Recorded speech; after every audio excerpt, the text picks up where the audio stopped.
Welcome to the Above and Beyond Recovery Podcast, where we explore recovery and its relationship to faith, family, work, community, and health. Hello, my name is Brian Cuck, and I'm the host today of Above and Beyond Recovery Podcast. So thank you for joining us. Today, our topic is going to be about grief, but I think you are going to be deeply impacted by the teaching and the conversation that we have today with Randy Doty. So I'm going to introduce him. I want to also introduce Grief the Gorilla, which I think you'll enjoy getting to know him. But Randy, it is a pleasure to have you today. And we're going to talk really in two episodes. There's going to be two episodes, but we're going to talk today about the foundational understanding of grief and what that is. And then certainly in episode 2, we're going to go a little deeper into it of how grief is connected to addiction. I'd like for you to start by telling our listeners, what is it that, because I've just sensed from the first time I ever talked with you, a passion for helping people process grief and to work through it, to understand it. What created that in you? Can you tell us a little bit about that? Most of my life I've been dealing with, from the time I was young, my first recollection of church was watching our church burn to the ground. And I was probably about 6 years old. And the church had been struck by lightning, and my dad and people from the church were running in and outside, but it burned to the ground. A couple years later, my closest friend, my cousin Ricky, died from brain cancer, and my parents weren't very good at dealing with that. They didn't know how to explain it. You know, they just said Ricky's sick, and what next thing you know, we're at a viewing, and there's my cousin laying in a casket, and I remember the trauma of that. So my life was a series of losses that happened over a lifetime. And then I ended up in emergency services. I was an emergency medical technician for 20 years. I ran 1,500 ambulance calls. I'd been a police officer. I did the fatal accident reconstruction work, and I really thought that I knew what grief was all about because I had been so immersed in grief. Right, yeah. And then on the night of my wife and I's 25th wedding anniversary party, one of my closest friends, coworker, didn't show up that night. And 6 o'clock the next morning, I got a call from his mother saying that he had taken his life, that he had committed suicide. And it knocked me down. My wife and I were married 25 years, and she had never seen me that upset. Wow. And I literally came unglued. And I didn't know what to do. Went to our pastor, went to people looking, went to counseling, and I was just a wreck. And my wife honestly didn't know that she would ever get me back. I was just literally come apart. It was really at that point that I started recognizing that all of the losses of my life had accumulated, and many of them I had done nothing about. Wow. They were unreconciled loss. I just left them, just pushed them back, pushed them under, pushed them away. And when Luke took his life, that was the straw that broke the camel's back. Wow. That was, I had completely, everything came rushing back. When I was 14 years old, my dad packed up one day, took all the money and all the bank accounts, left, and I never saw him again. 32 years later, I got a call saying, "Hey, your dad died last night." And so all of these circumstances of life, it's not just death. Grief isn't related just to death. Grief is related to the loss of anything you love. Can you just say that again? Because I want our listeners to hear that, because I often say that we think of grief just as death, which it is a big part of it, right? But what you just said about, what is grief? Grief is the loss of anything you love. Grief is the loss of anything you love. I think that's powerful. And I just want to ask you another follow-up question, because I think I heard you, and I'm correctly, but like, whether we're processing grief or not, it's there. Right.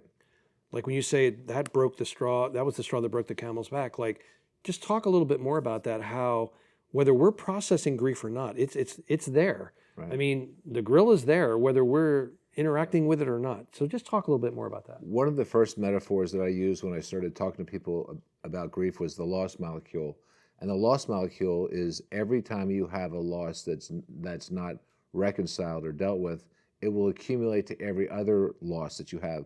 And eventually your loss molecule becomes so large and so unstable that you don't even recognize what it's doing. One of the things that it does, I think, which is significant, is the impact that it has on our ability to love others.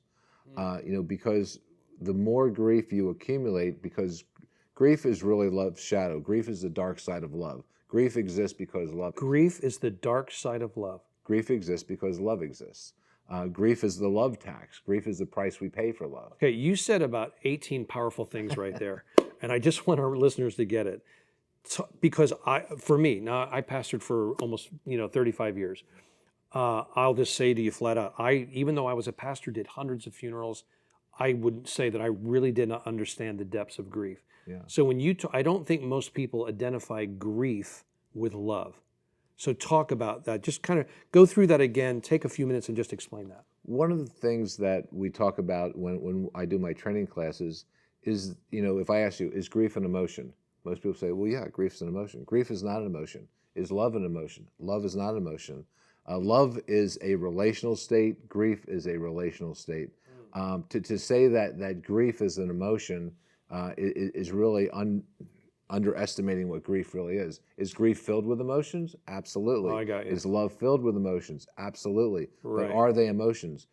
Emotions need to be fueled and they will eventually dissipate.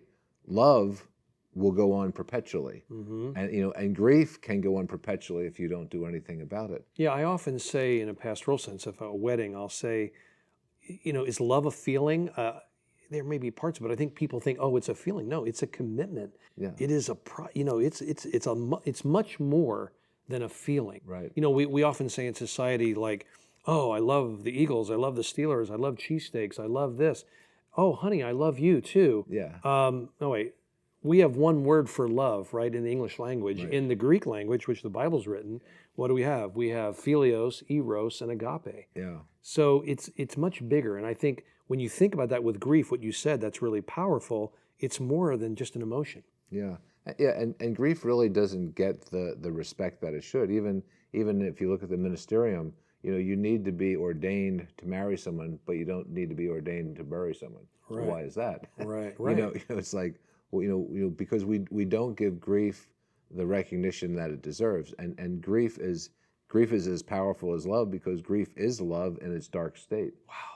And That's a powerful statement. yeah. When we do our training classes, I do Grief 101, I do First Aid for Grief, and in Grief 101, the first thing we do is diagram love. What is love?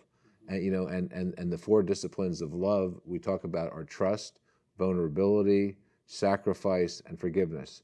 Those are the 4 disciplines, and then we kind of explain what love is, and then you understand, okay, this is the bright side of love, this is the dark side of love. Mm-hmm. And understanding the dark side of love, which is grief, is important. People will say, use grief and mourning as synonymously. Huh. Grief is a noun, mourning is a verb. Okay. Grief is a person, place, or thing. Mourning is an action word. So you can be in grief forever if you don't mourn. And I know people that have literally been in grief forever, ever Right. since they're lost. I mean, because we all process grief differently, and you just described that whether you're processing it or not, it's there. Mm-hmm.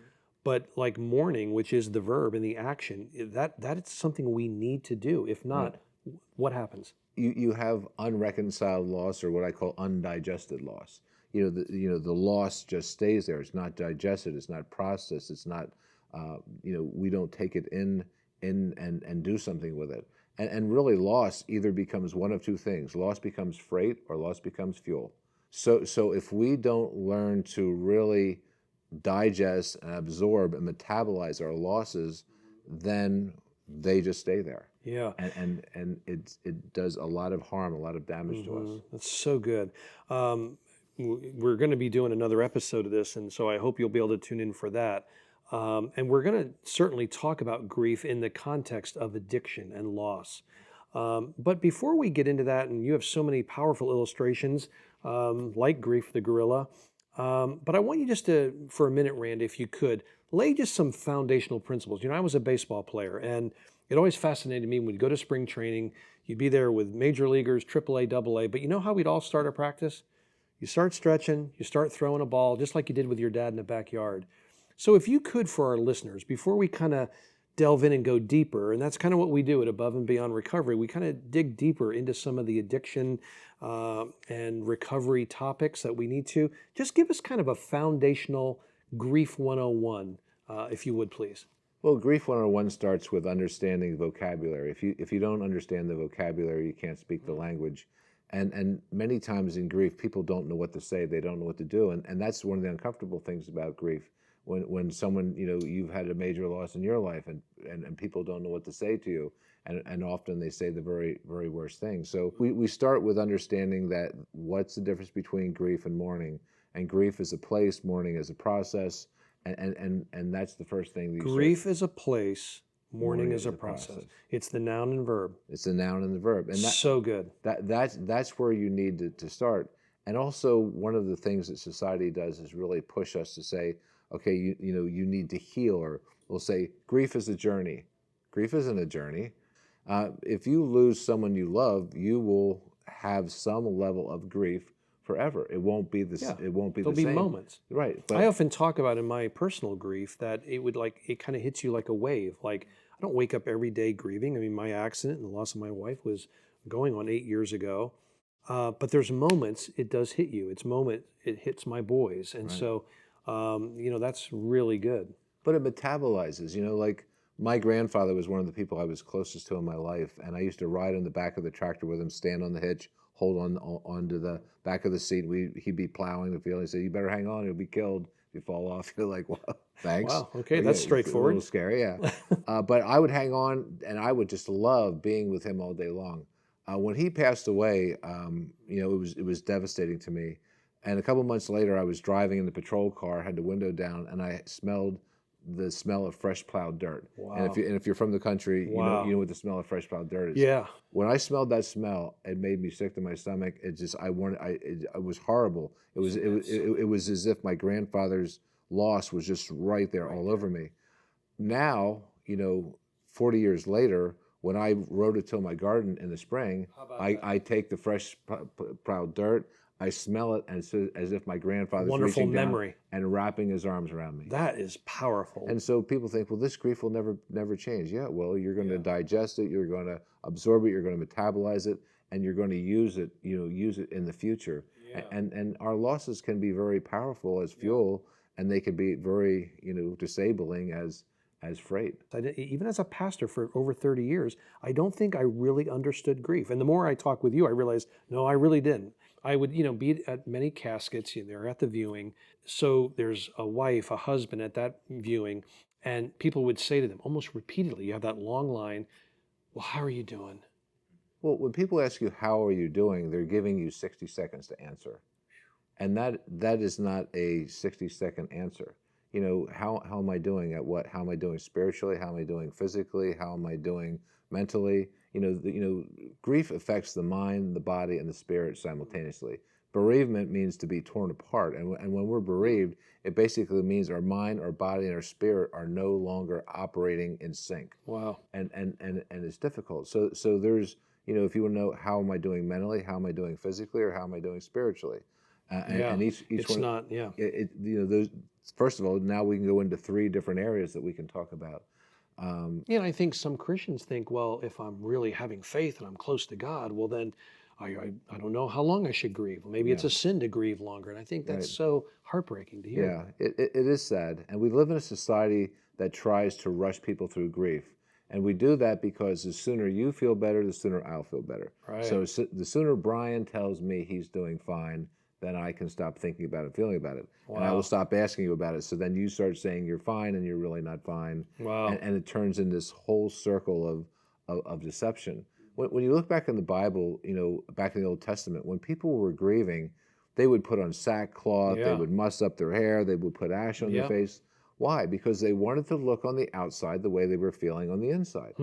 We live in a society that no longer does that. Complete opposite. That's right. Get dressed up, put on your makeup, look good.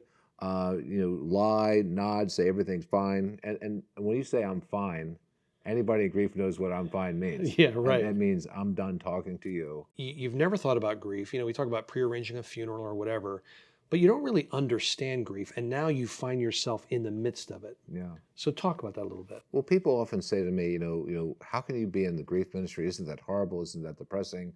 And what's it like to do grief instructing? I said, it's like being a swim instructor teaching people to swim for the very first time right after their boat's capsized. Why would you learn to swim? Think of that. In the midst of drowning. why would you learn how to use a fire extinguisher when your kitchen's already on fire? Yeah. Or learn to do CPR when your loved one's turning blue on the floor? That's no time to learn, because Right. grief is a cognitive disability. Okay. Society doesn't recognize that. Sadly, there's people that have to go back to work in 5 days, and Huh. now they have to perform, Yeah. look, act in a certain way, and it's just a lie. Yeah. Would you want to get on an aircraft where the pilot's in deep grief? I wouldn't. Right. Yeah. Are you kidding? And Grief the Gorilla really came about, in understanding the awkwardness of grief. And when I got Grief the Gorilla, my wife said, "That's ridiculous. What are you doing with that? That's mocking people in grief." I said, "Watch what happens." And when I would come in with Grief the Gorilla, it creates this awkwardness Yeah. because people just think, okay, somebody dialed 911. Here's this big guy walking in with a giant stuffed gorilla. Like, We have a problem, security. yeah. Yeah. 911. What's your problem? Right. And it's this awkwardness. But this is my grief. This represents the love that I was not able to share. This is unexpended love. Wow. And we're expected to hide this. We're not expected to have this out in public. Right. So Grief the Gorilla is basically saying grief represents my grief, and I'm showing it. And there is an awkwardness to grief. But if you love me and you care about me, you will ask me about my grief, and we will talk about my grief. Yeah. And the whole purpose of grief is not to run away from it. It's to develop a relationship with it. Because when Grief the Gorilla first shows up, it's a real gorilla, and it's dangerous, and it's frightening, and it's terrifying. Yeah. It's not a But- stuffed animal. No. And I'm not mocking what grief is, but Yeah. you need to develop a relationship with your grief. That's right. You need to develop a relationship with loss. And I think Grief the Gorilla makes you aware of it. I talked about like when I would preach and as I communicate, and I think Jesus did this, he used illustrations. He would use a fig tree. He would use a child. Unless you become like a child, you can't enter the kingdom. And I think this creates a moment. You had shared with me a story of a gal who went through a horrific accident. Right. The very first time I sat, and her mother, had said, "Can you meet my daughter?" We went to counselors. They put her on medication. She doesn't smile. She just cries. What kind of accident did she experience or tragedy? Well, her friend was killed on a head-on car crash, and she wasn't there. She wasn't with them. All But, right. but the fact that this was the first major loss in her life, and she didn't know how to deal with it. The parents didn't know how to talk to her about it, and she was just upset beyond control. Yeah. And when I sat and met with her, it was obvious to me that she was running from grief. And I said to her, the next time we meet, And what does it mean to run from grief? run from grief means I'm going to ignore it. I'm not Okay. I'm not going to Just do going to anything go on about with it. life. I'm just going to go on with life. I'm never going to be happy again. This is never going to be right. Where was God? Just all of this. She's just running from it. I said, you need to develop a relationship with your loss. I said, if you're willing to come back a second time, I said, I'll introduce you to Grief the Gorilla. Wow. So we talked about Grief the Gorilla. I didn't get Grief the Gorilla out. He was in another room. Okay. And then we were talking about it, and I said, if you don't learn to embrace your grief, to acknowledge who grief is, I said, grief is annoying, grief is messy, grief is smelly, grief is not a lot of fun. Right. I said, but if you develop a relationship with your grief, things will be different. And when I finally brought Grief the Gorilla in and set him on the desk, she said to me, she said, "Can I hold him?" I said, Wow. "Absolutely." Wow. So she's holding him on her lap, and we're talking about Grief the Gorilla, and pretty soon she's stroking his head and stuff like that. So she's 16, turning 17 years old. Wow. So finally, she's holding Grief the Gorilla, and her mother looks over at me, and her mother has tears coming down her eyes. Oh, man. She said, "That's the first time my daughter smiled since the accident." Wow. And then we got a picture of her with Grief the Gorilla. The mother took the picture with Grief the Gorilla, but you have to develop a relationship with your grief. Yes. And As hard as that is. And it is a gorilla. Like, who really wants a relationship with a gorilla? Right. I don't know that I would. But you have to do it. But gorilla is all of the love that still remains. That's right. That's one of my biggest walkaways, is that gorilla is the dark side of love. Yeah. That's why there is grief. Right. Well, this is awesome. Well, listen, to our viewers and listeners, this was very powerful. We are going to do a second episode with Randy, and we're going to really delve in deeper into how does that really affect addiction and loss and overdose. And today obviously is Overdose Awareness Day. That's why I'm wearing a purple shirt. But we're going to talk in the next episode a little bit more specifically about grief as it's connected to those battling addiction or overdose, or even, he said today, we grieve many things. It's not just the loss of life. There's a lot of things. We grieve things that we love. And so we're going to talk about that. So make sure you tune in with Randy and Grief and I in our next episode. So thanks for joining us today. Thank you for joining us. The Above and Beyond Recovery podcast is a production of Pennsylvania Adult and Teen Challenge. If you or a loved one needs help with addiction, call us now at 844-888-8085 or find us online at paatc.org. That information is also in our show notes. Join us next time as we continue the conversation.